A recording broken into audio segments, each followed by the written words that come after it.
దేశంగా అలరారుతోంది. మన రాష్ట్రంలో మహబూబ్ నగర్, గుంటూరు, ప్రకాశం, రాయలసీమలోని కర్నూలు, కడప జిల్లాలకు విస్తరించి ఉన్న నల్లమల పర్వత శ్రేణి తూర్పు కనుమలలో ఒక భాగం.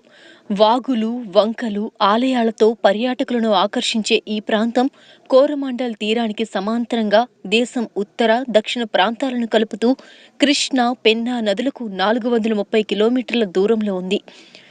నల్లమల ఉత్తర సరిహద్దుల్లో పలనాటి సీమ, దక్షిణాన తిరుపతి కొండలు ఉన్నాయి.